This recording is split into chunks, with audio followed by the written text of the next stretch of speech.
Hello, folks. This is Pastor Mike Hoggard coming to you from Studio 2012 with another Watchman video broadcast. You ever see the movie The Matrix? I have. The whole series of The Matrix movies. The Wachowski brothers, they ransacked all of Earth's religions. They just kind of compiled it down into one. And then they took every cool science fiction idea that there was and packed it down into this movie. I say science fiction because science fiction, and I have read science fiction, I've enjoyed science fiction all my life. I'm like a sci-fi guy, a geek, a sci-fi geek. Used to be, more so now. I just like to deal with the reality of the Bible. But I know a little bit about what's been written, what's been put in movies over time. And it's always interesting that the things that showed up, let's say, in a book or in a movie or a cartoon 50, 100 years ago, 25 years ago, it always has a way of ending up like in somebody's hand. The tricorders they used on Star Trek. We're getting close to that now with the handheld devices. And all of the things that are going on right now had a start in the imagination realm of the mind. Just sort of people dreamed it up to see if it could become reality. We're going to talk about that in a little bit. The other day I was at the hospital with my daughter who was giving birth to our grandbaby, and I was just kind of going over some news articles, some things that were going on in the science realm, and I saw this one. I could not believe my eyes. Two articles actually linked together we're going to deal with this week. Here's the first one. I want you to listen to this now. Now remember, this is not science fiction that I'm going to be reading you. It is now science fiction. It used to be science fiction because in the Matrix movie you had the character Neo and you had all these people, and Neo finds out that he's like in a la-la land, a dream world, a world created by a virtual world created by the computers. That's already taking place now, too. But anyway, you see Neo, and he gets what they call jacked in. This big old long probe that sticks up in the back of his head. And all of a sudden, he's in this little world, and they download a program to his brain.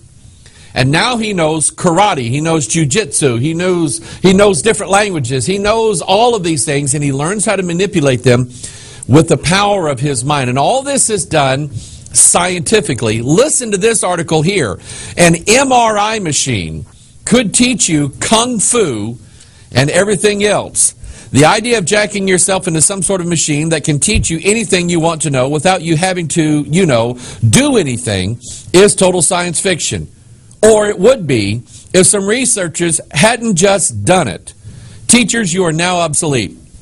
Just a few months ago, we wrote about how UC Berkeley researchers have been able to use functional MRI machines to extract your genes from inside your brain. We're going to talk about that in a little bit. A joint American and Japanese team has since discovered that this technique works both ways.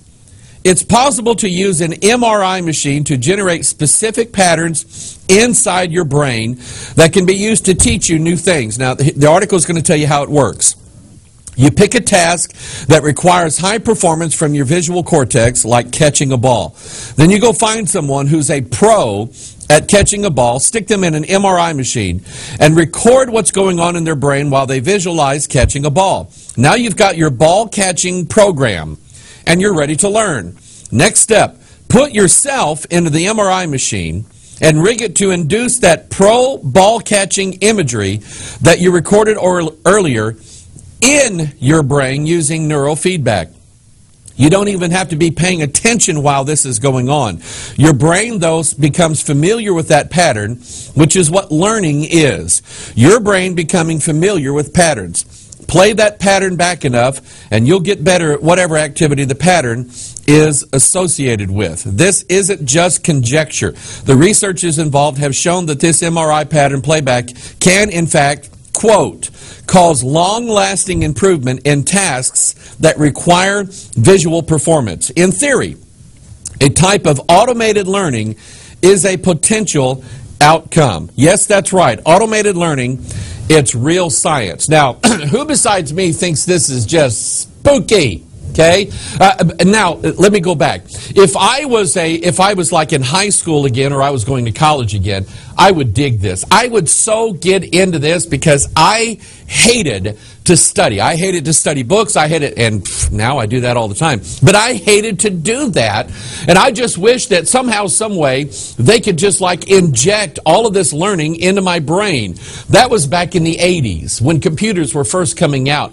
Now we're there.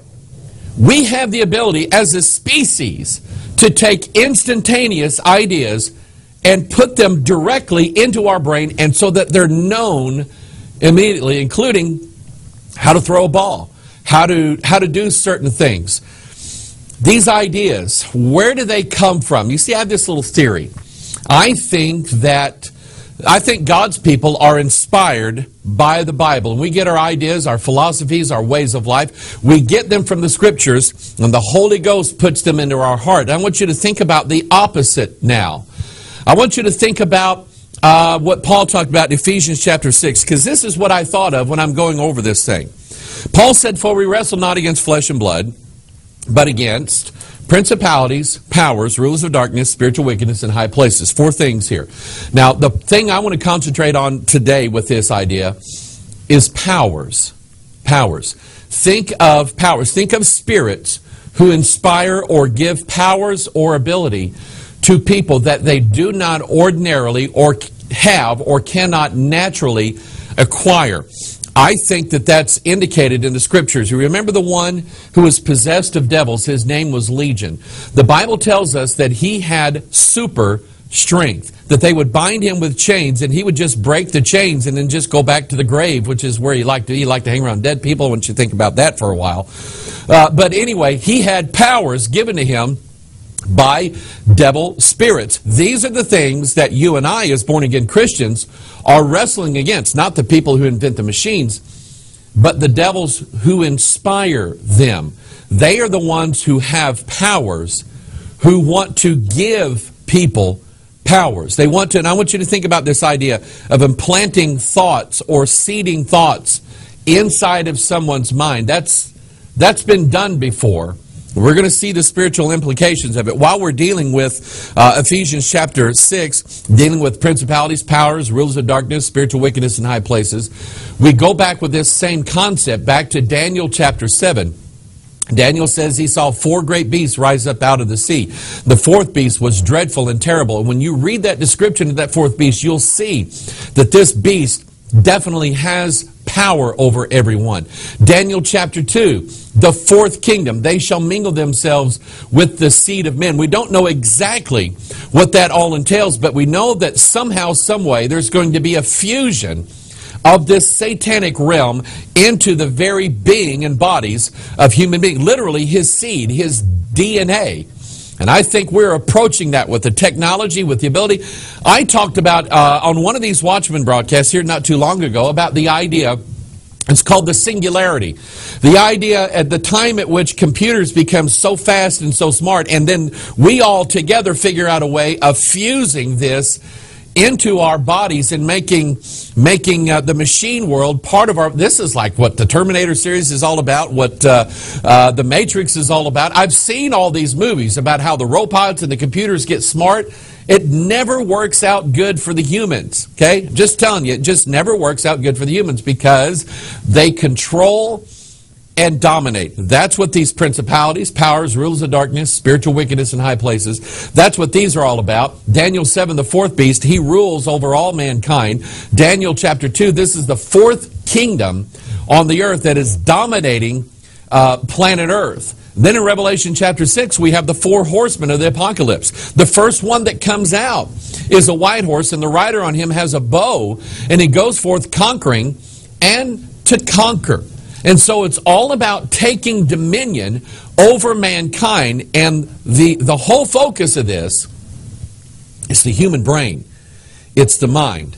I'd mentioned earlier about this idea of seeding thoughts. They mentioned the movie The Matrix. I remember seeing a movie all the way back in the 80s. It was called Brainstorm with Christopher Walken. I mean, when I'm talking about it was weird, okay? Now, the technology that they envisioned then, it was interesting because even in the movie, when they first developed this technology, the technology was they hooked this guy up to this massive helmet with all these wires and steam coming out of it and everything like that. And it was reading his thoughts as he did something, as he spoke. The machine read his thoughts, it recorded his eyesight, recorded what he heard, it recorded how he moved his muscles, and it recorded everything that he felt. And it recorded on this big old massive like videotape machine thing. And then they would put the helmet on somebody else and they would play that back, and that person would experience exactly what this other guy did. That's what this machine, this MRI machine, this is the system that they designed right now. This was fantasized about in Brainstorm back in, I think it was sometime in the mid-'80s. And by the way, there was one, and I want you to think about all the good possibilities of this, including all the bad ones. Part of this movie, Brainstorm, and here's the, I was going to say this about the technology. As the movie progressed, they found ways of making the technology smaller and smaller, so it was just this little headset that this guy wore, okay? That's exactly how things work nowadays. But in this movie, Brainstorm, there was the element of the military takeover of this technology. Surely the military would have no use whatsoever of being able to plant special abilities inside of a person's brain. Surely they would have no interest in that whatsoever. Surely the CIA is not interested in psychological operations of any kind. Being able to plant thoughts and images and things inside of people's... Surely they don't want to do anything like that, do they? Yeah, I think they do.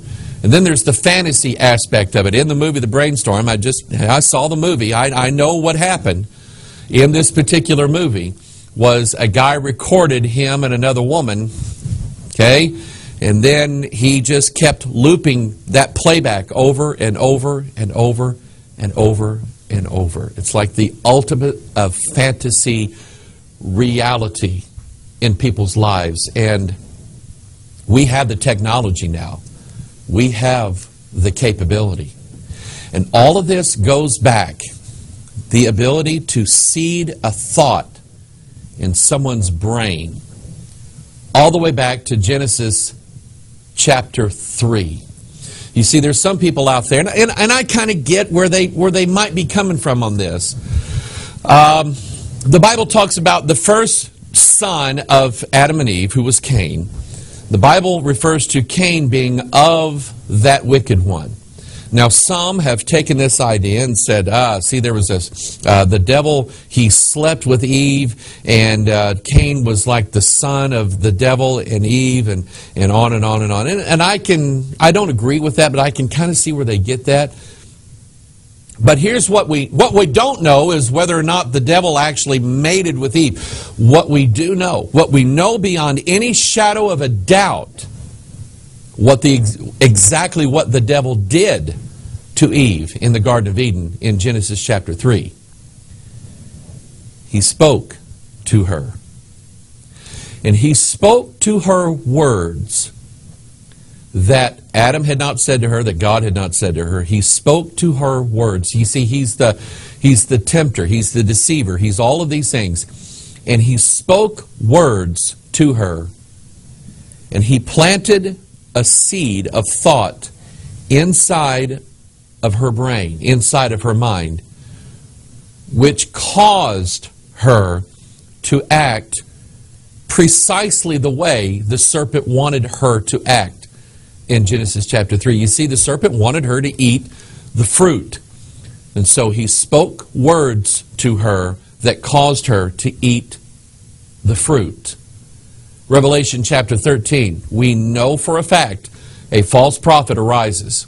And we know for a fact that he doesn't force anyone. The devil did not take Eve and grab her and shove this thing in her mouth. Say, eat this. That's not what he did. He just spoke. And he said the right things to her, the magic words, as it were. The false prophet does not force anyone to receive a mark on the right hand or forehead.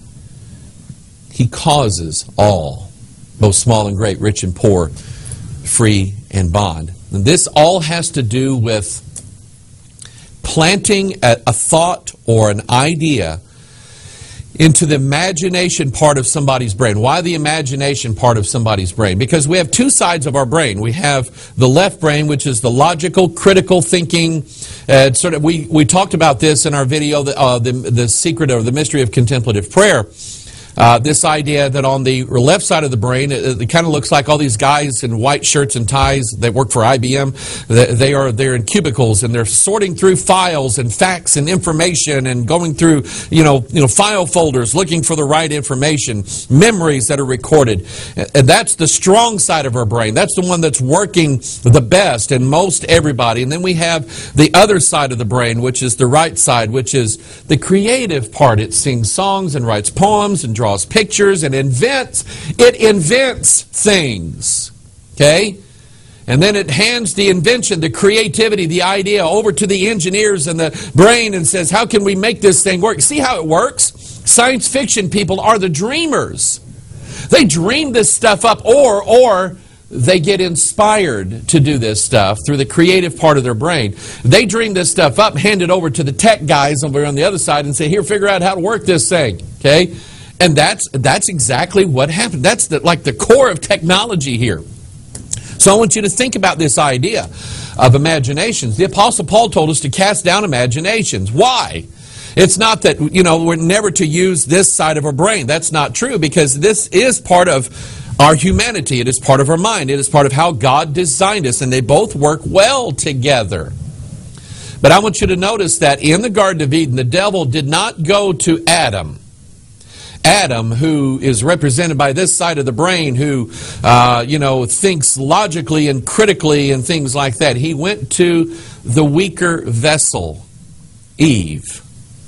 And she imagined all of this in her mind, and she thought about it. She created a scenario by which this would be good for her, and she went and did it. And you have to understand that's exactly how temptation works. It goes into our creative side of our brain, and we sort of imagine what this sin would be like if we were doing it. We draw a picture of it. Now, the logical part of our brain is saying, there's consequences here. The lawyers are over here saying, I'm sorry, according to subsection 4, you can't do this. And the creative side of the brain says, oh, but it would be wonderful. You see how that works? Okay? So think about imaginations. Let's go to Genesis chapter 11, and see how God views this idea of man's imagination or man's creativity kind of taking over the world. Genesis chapter 11 verse 6, and the Lord said, behold, the people is one, and they have all one language. And this they begin to do, and now nothing will be restrained from them which they have imagined to do. Now let's stop and think about this for a minute, see how this works in the technology world that we live in. Computers, in case you don't know this, I don't care if it's an IBM computer or a Hewlett-Packard computer or a Dell computer or an Apple computer or a iPad or an Android phone or whatever, doesn't matter. Computers everywhere in the world, I don't care if it's like the big computer that IBM has. Did you know they all speak one language? Okay? It's called, now there are different programming languages for humans to interface with these machines, but the primary language that all computers everywhere speak in the entire world is binary. It's a system of switches. It goes back to the old days when people in lab coats and clipboards were flipping switches on these massive computers to add 2 plus 2 to make it equal 4. That's how they figured out how to compute things.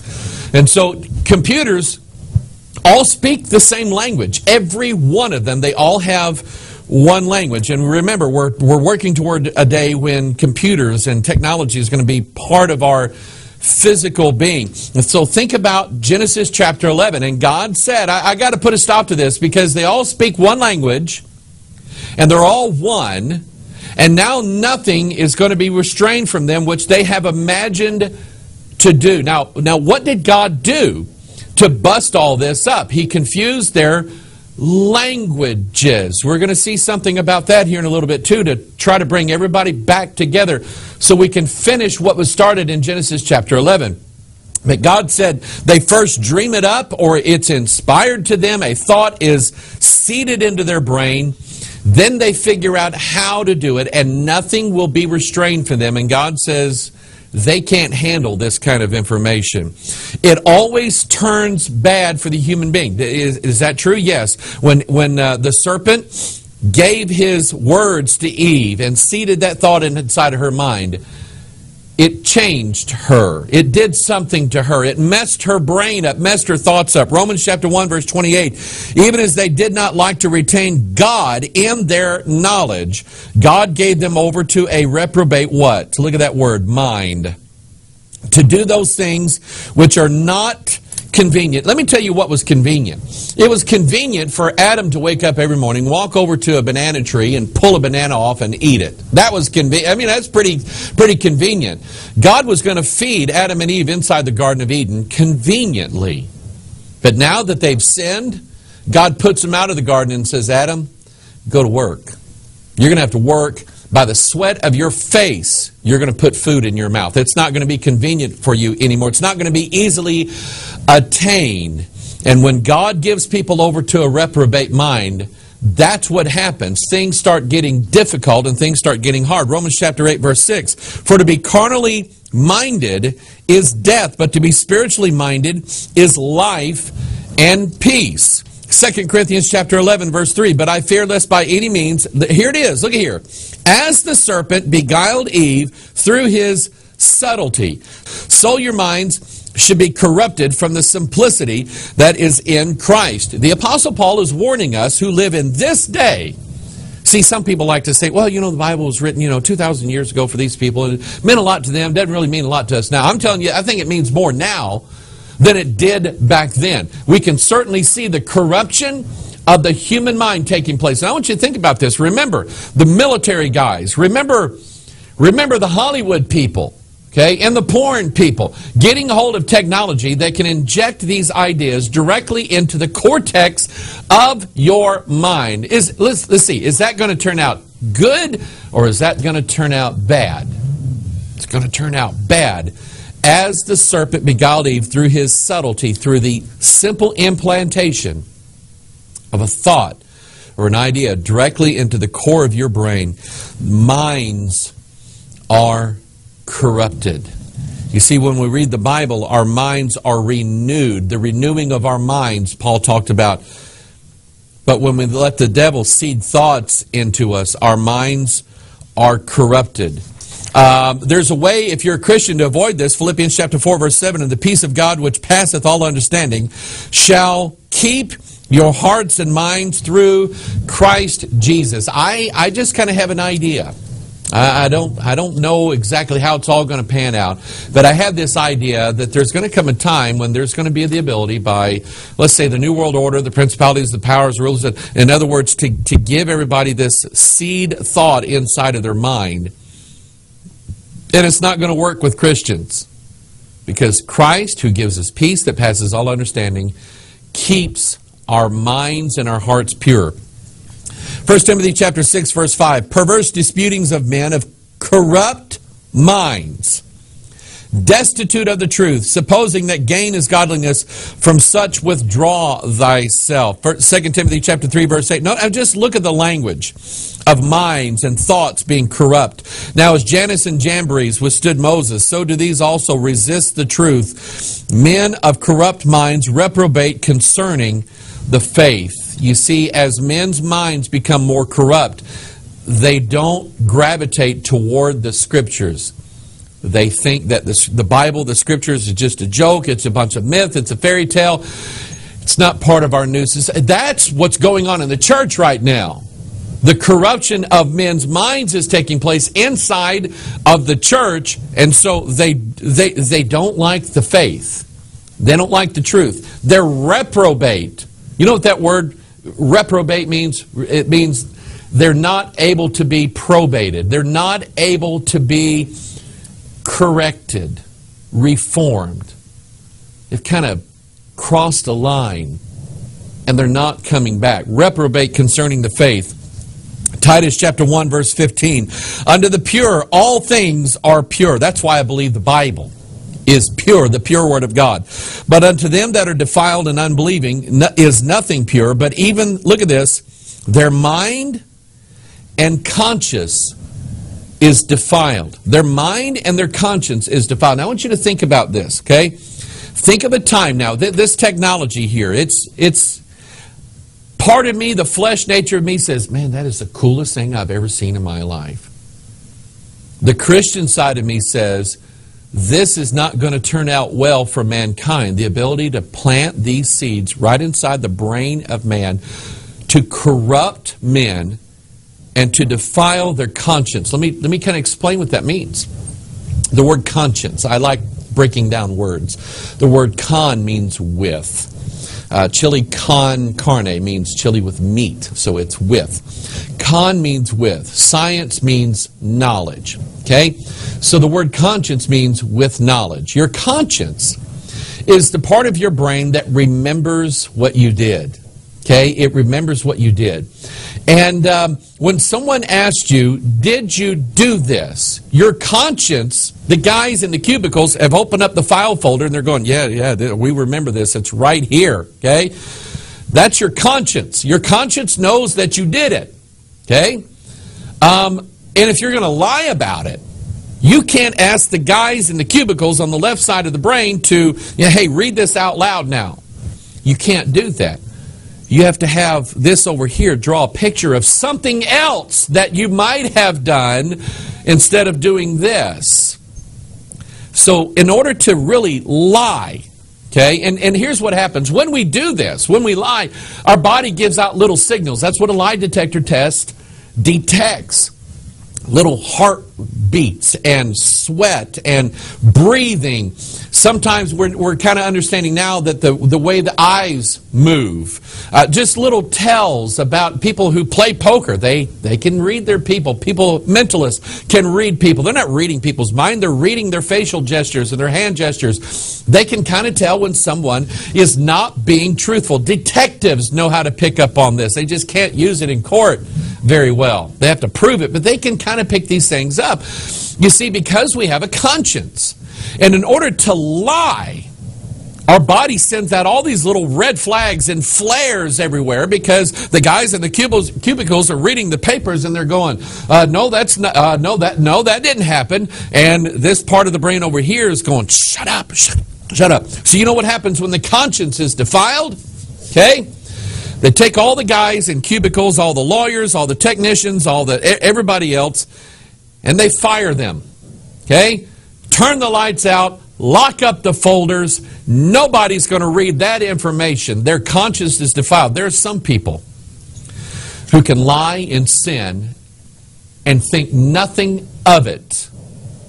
Think nothing. By the way, the 10 Commandments are written over here on pieces of paper, and the guys are going, no, according to this, we're not supposed to do this. So that's why we send all these guys home, lay them off, give them their last paycheck, turn the lights out, lock the folders up.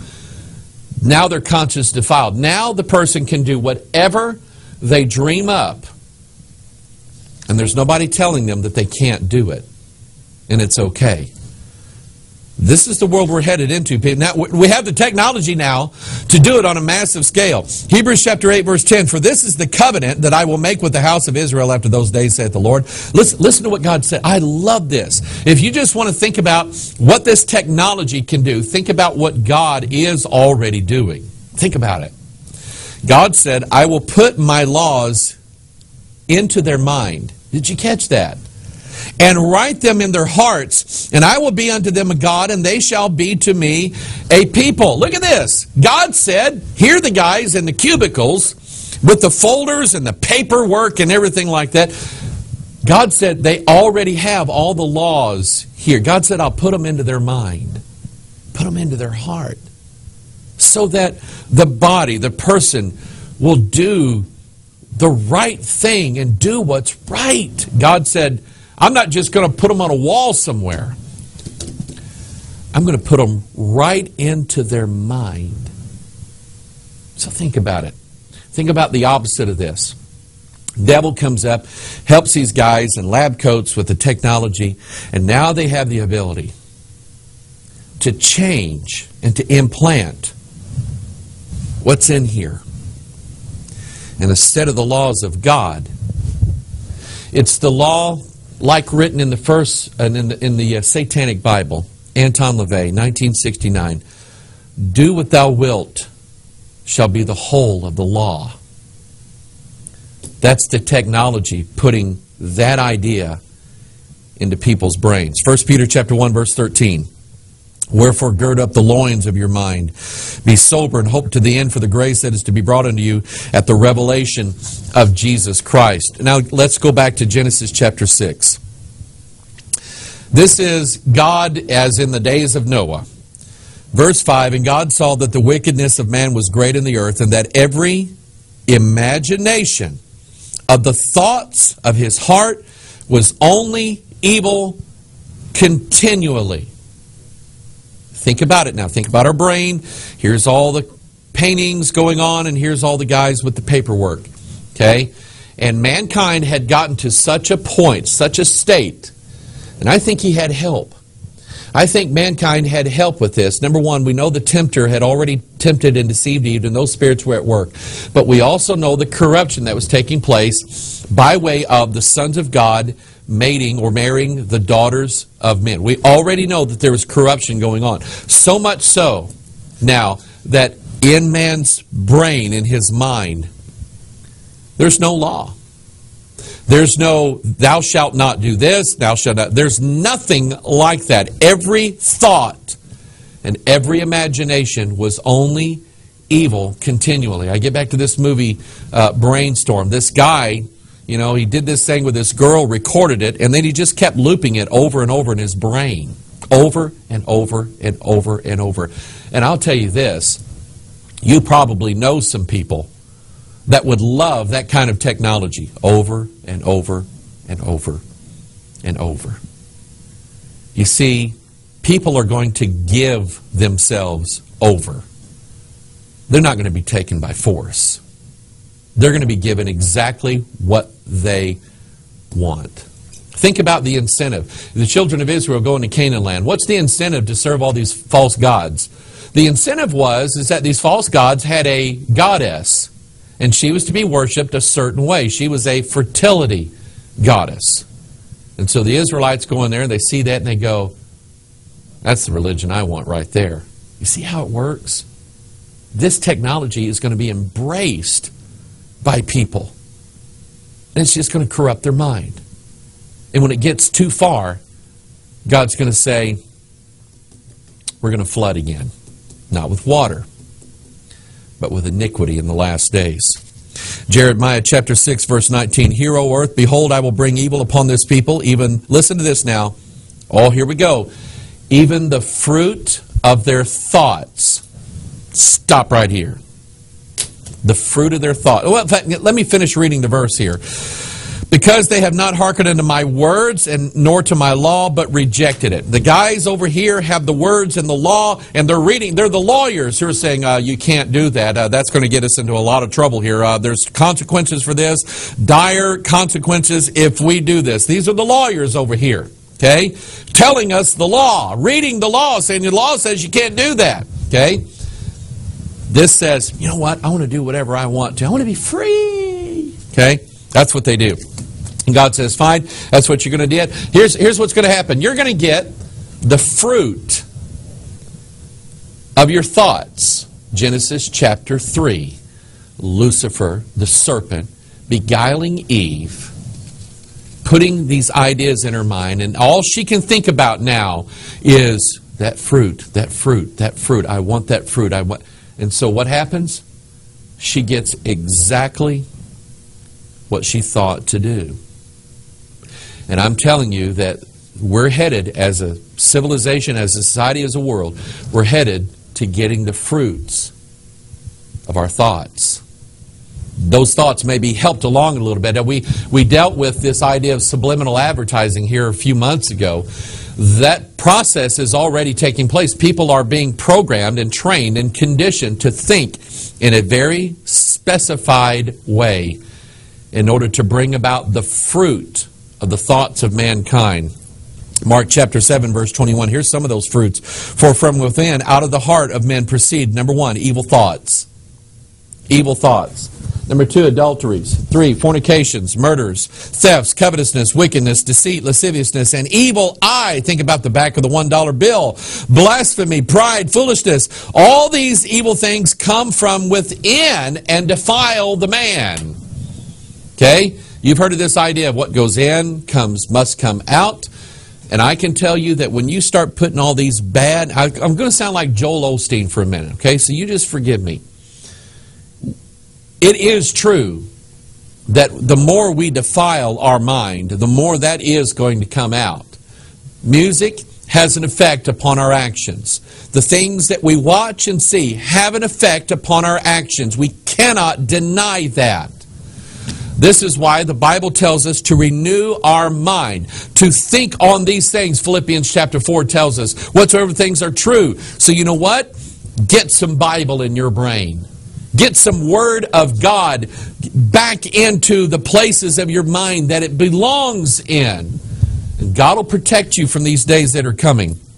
Luke chapter 11, verse 17. The Bible says, but he, knowing their thoughts, said unto them, listen, I like this. He knowing the Bible knows the thoughts of men. Every kingdom divided against itself was brought to desolation, and a house divided against a house falleth. Now, I want you to think about, I love this. I love this because I used to think that everybody on the devil's team all had to play along the same way. I used to think that. It used to boggle me about who, you hear the Bilderbergers and the Vatican and the Masons and the Muslims and, all of these different groups. It seems like they're not all working together. And I'm going, come on, guys, if you get it together. They're not going to. They're a house divided. This is how we know that their kingdom is going to fall. Now, I want you to stop and think about this, okay? I love this. I love this. Daniel chapter 2. Okay, you go back to Daniel chapter 2. Here's what you find. You find an image, and it's standing upon its feet. And and I don't know, we don't think about this a whole lot, but I want to tell you what, my dad, before he died, was a diabetic, and he lost several toes because of just sickness that he had, and it made him wobble when he walked. He couldn't stand up very well. You know why? The toes are about the strongest part of the body, because when we stand up, the toes just keep us balanced. Okay? We don't know it, but when we stand, we lean, our body tends to sway because gravity pulls on us, and it's our toes that keep us standing up. They're constantly shifting and balancing. Constantly. Okay? In the kingdom, in Daniel chapter 2, in that fourth kingdom, you see there's a problem. They mingled themselves with the seed of men, but here's what happened. The kingdom was partly strong and partly weak. It was part iron, but it was part clay. And all that had to happen was, see, that kingdom already is divided. Jesus, see, he knew their thoughts. That kingdom was already divided. And so the stone cut without hands doesn't attack the head. It doesn't go after the chest. It's not going after the legs. It's going after what the Bible calls the strength of sin, which is the law. There's 10 commandments and 10 toes. The stone hits those toes. They crumble. What happens to the image? That verse, every kingdom divided against itself is brought to desolation, and a house divided against a house falleth. I love the Bible. I absolutely love it. Now, let me explain to you the spiritual part of this, the spiritual side of these thoughts, these ideas, and dreams. We're going to talk about dreams here in a minute too. Job chapter 4 verse 12. Listen to this. Now a thing was secretly brought to me, and mine ear received a little thereof. In the thoughts from the visions of the night, when deep sleep falleth on men, fear came upon me and trembling, which made all my bones to shake. Then a spirit, look at that, a spirit passed before my face, the hair of my flesh stood up. You know what the book of Job is making us aware of? That dreams and thoughts at times are spiritually motivated, spiritually seated, spiritually conceived by a spirit. Matthew chapter 22 verse 37, Jesus said unto him, Thou shalt love the Lord thy God with all thy heart, and with all thy soul, and with all thy mind. Why? Because spirits want to control your mind. The article that we read at the beginning of this broadcast talked about the ability to implant thoughts back into people's heads. The technology came from, here's the article here we're going to look at, the technology came from the ability to read the thoughts to begin with, map them out, and to show what they were. So this article here, Brain Scanner can record your dreams on video. Just a few weeks ago, we posted about how brain patterns can reveal almost exactly what you're thinking. Now researchers at UC Berkeley have figured out how to extract what you're picturing inside your head, and they can play it back on video. And so here's the technology now. Now we're going to get into the dream idea. Okay? What are dreams? What are dreams? We're going to talk about that here in a little bit. And we'll get into the spiritual idea. But I want you to think about this thing for a minute. And the psychology idea behind dreams is that your brain goes into very, very, very, very deep sleep. And some psychologists, and I kind of like this idea, God developed inside of our brain a way for us to carry out the garbage every day. We just kind of run through scenarios in our mind, fears that we might have or whatever, things that we've just kind of held back on, and the brain is going and saying, we need to throw this stuff out. Okay, that may be it. But the idea is, can dreams be inspired either by spirits or by technology? And the answer absolutely is yes. Now that we have the technology now to learn how to read the dreams, now we have the technology to be able to go in and control the dreams. I mentioned the movie back in the 1980s called Brainstorm. There was another one came out not too long after that called Dreamscape. And it was about this government military project of getting inside people's dreams and making things happen. We talked about this when we talked about how the brain works. A movie called Inception. These people were masters at going, listen to this, going inside, down 4 layers into a person's dream and implanting the seed of a thought so that that seed of a thought would spring up and become the fruit of what it is that they desire. You see, there's like they're reading the Bible and writing movie scripts, because this Bible is right. The fruit of people's thoughts is going to come to pass one of these days, and that's what the movie Inception is all about. The word inception is related to the word conception, and we use the word conception both in the physical realm of a man and a woman conceiving a child, and with the idea of us conceiving a thought inside of our mind. And now we have the technology to be able to control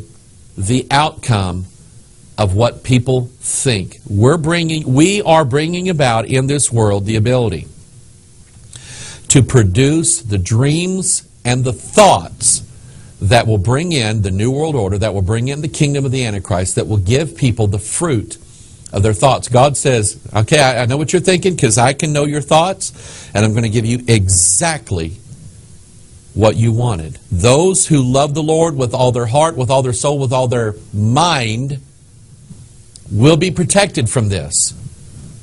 Those who love the Bible and want the guys in the cubicles to keep reading out the law and the standards and the guidelines for which we're to follow, that's the people that God is going to protect. He's going to put His laws inside their minds, and they won't go astray from them.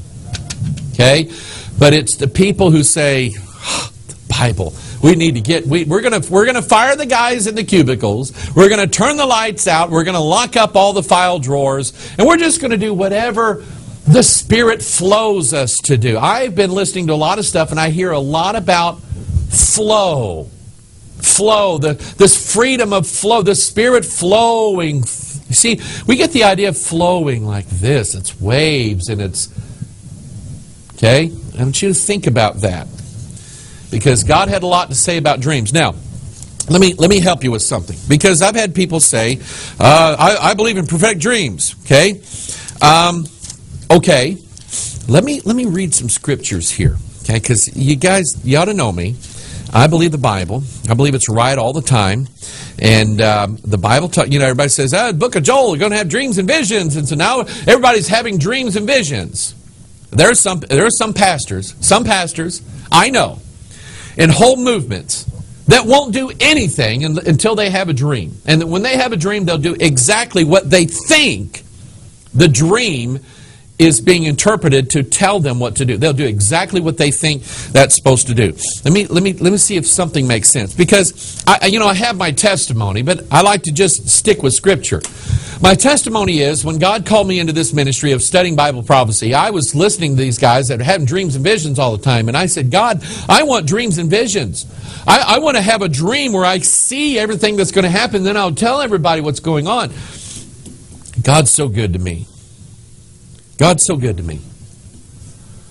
Every time, and I can remember at least 2 times, maybe 3, when I asked God to give me dreams and visions. And every time, God said, Mike, here they are right here. I'll give them to you. And after a while, I just quit asking God because I accepted the answer that I had. You see, I've dreamed some dreams, and some of them have been pretty wacky. Okay, I've dreamed some dreams that I felt like maybe were prophetic. They never came to pass. Okay, and so there may be some that maybe I don't know. I just know that I don't trust what goes on in my mind. I don't trust that, but I can trust this. Joel chapter 2. God did promise dreams and visions. Listen to what He said. It shall come to pass afterward that I will pour out my Spirit upon all flesh, and your sons and your daughters shall prophesy, and your old men shall dream dreams, and your young men shall see visions. I'll tell you what I kind of think here. Okay, this is Matthew, and this is Joel. This is referred to as the Old Testament. This is referred to as the New Testament. The old and the young. The old men dreaming dreams, and the young men seeing visions. How does the Bible end up, by the way, in the book of Revelation? We have the first 3 chapters, which are letters written to the churches, but after that, all of those chapters are what? They're visions.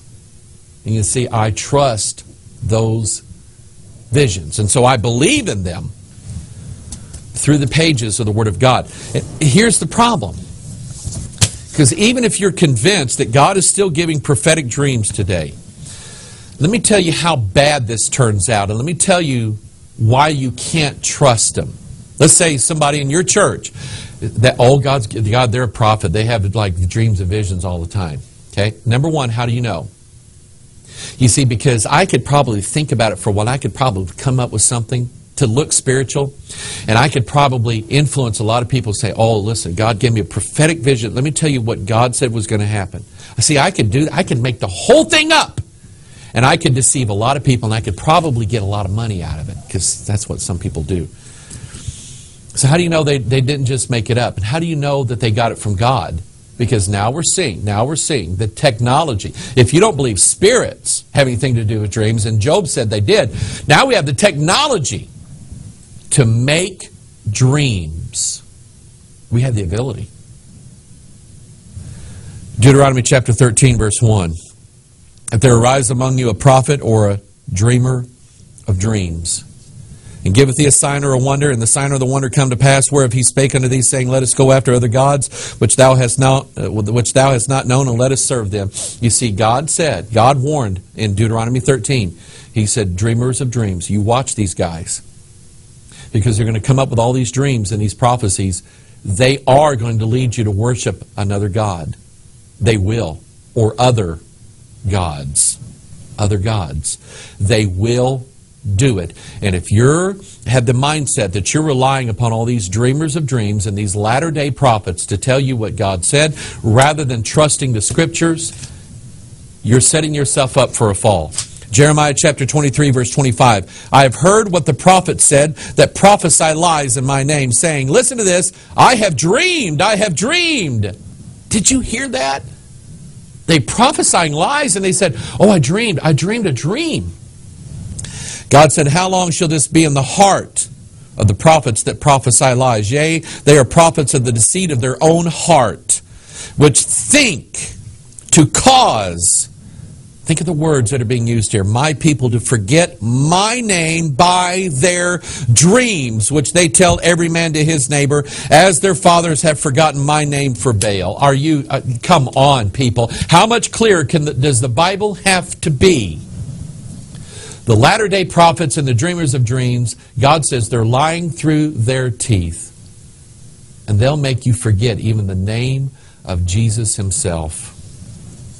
Jeremiah chapter 29, verse 8. For thus saith the Lord of hosts, the God of Israel, let not your prophets and your diviners that be in the midst of you deceive you, neither hearken to your dreams. Listen, look at this now, which ye caused to be dreamed. For they prophesy falsely unto you in my name, and I have not sent them, saith the Lord. Did you get that? Neither hearken to your dreams, which ye caused to be dreamed. Now, let me make a little confession here, talking about dreams, okay? I wasn't sleepy one night, and I had the television on. I was watching a movie about a guy that was a military sniper, okay?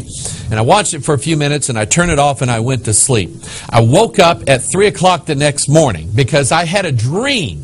I had a dream that I had a sniper rifle, and I was at a gas station not too far from my home, and I picked off and killed 7 people. And when I did that, I laid the gun down and I stood there and I surrendered to the police, and I'm going, man, I'm going to prison for a long time for this. And I woke up and I'm going, can't believe I dreamed that. Then I remembered what I had watched and I went, oh, I guess I can believe that I dreamed that. You see, we can create our own little fantasy dreams. God said, neither hearken to your dreams which ye caused to be dreamed. You're just dreaming what you wanted to dream. Okay? I want you to think about that. We dealt with this here a while back. Sid Roth. I don't like his program. I don't like the information that he puts out, and I don't think you ought to listen to him. He puts out some stuff. I'm not going to play clips of this. It's just too much detail to get into in this thing. But there was an episode of It's Supernatural. You can find it on the internet. Here he has Mark Verkler again. Now, you got to remember, Mark Verkler is the guy that came on Sid Roth's program about a year ago and was teaching everybody how to hear the voice of God. And it's not from the Bible. Oh no, you don't need a Bible. You just need to go into contemplative prayer, go into a trance, meditative state, close your brain down, send the guys with the folders saying, no, we're not supposed to do this, and we need to keep the lights on here. Close all those guys down, tell them to go home. And then when all that happens, then you're going to hear a voice on the inside of you. And then, trust me, it's God. And when you hear the voice and you wake up, write everything down. That'll be in your new Bible. That's what Mark Verkler was putting out there, how to hear the voice of God. Had nothing to do with hearing it from the Bible. Now Verkler's back, okay? And here's the guarantee. The guarantee that Verkler made on there. Now he's talking about dreams and visions. And he learned this from a guy named Herman Riffle, who he heard speak. And I couldn't find a whole lot of information about this guy, but apparently he went around doing seminars on how to interpret prophetic dreams. And Mark Verkler gets on there, and he says this. He says, I will guarantee that you will have dreams every single week of your life, and you can receive divine counsel from God through those dreams. And so Sid Roth is going, oh man, I want to do this. How can I do this? And so Verkler says, here it starts out with a mantra. Here's what you got to do. Here's what starts the whole process out. Okay? You sit down on the edge of your bed and you declare out loud with your voice, I believe God will speak to me tonight. And then you put a piece of paper and pencil by your desk, and that is he talks about this, he said that's a notification to your mind and your heart that you're ready to receive these dreams. You see, you're causing them to be dreamed is what you're doing. And he's promoting this. He even talks about a woman. He gives the testimony of a woman. Listen to this now. You're going to like this. who's a script writer for Hollywood, actually wrote a script for a movie that, was distributed out there, and Sid Roth's going, oh, I saw that movie. That was a good movie.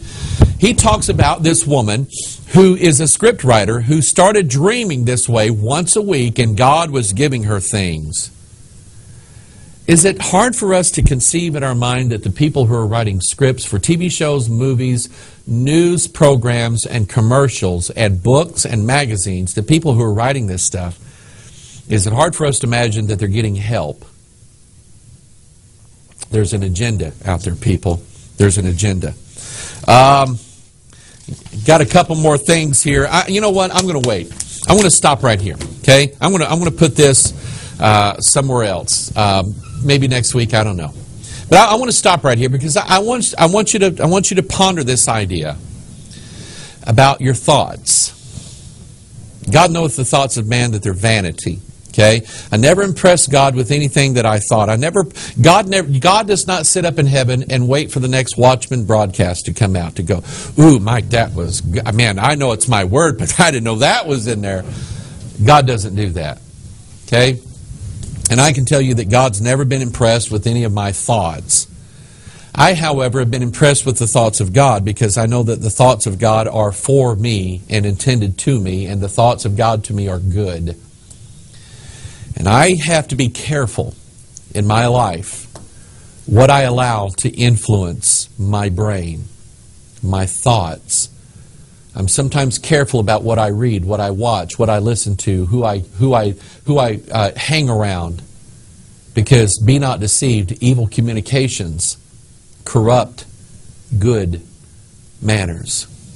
We live in a world right now where the technology exists to control. You're talking about the ultimate in psychological operations, psyops, warfare. We live in that day right now.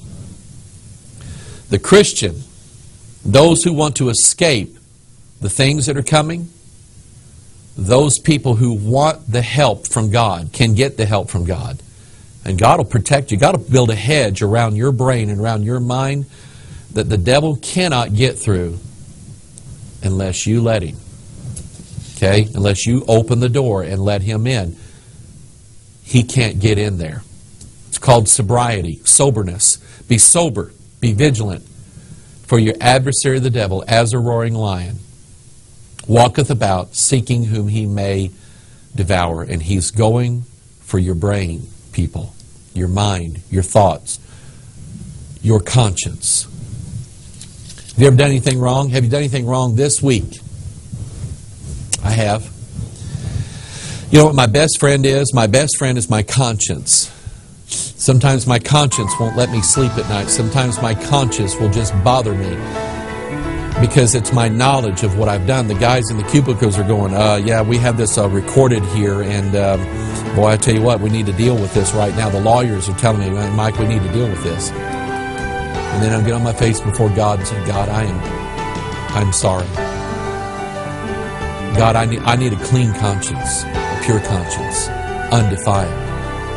I don't want to be like the false prophets of the last days that can just sin arbitrarily and think nothing of it. That's dangerous. They're twice dead, and I don't want to be that way. And I don't want you to be that way. This is Pastor Mike. I love you. We will see you the next time on the next Watchman video broadcast. Bye-bye.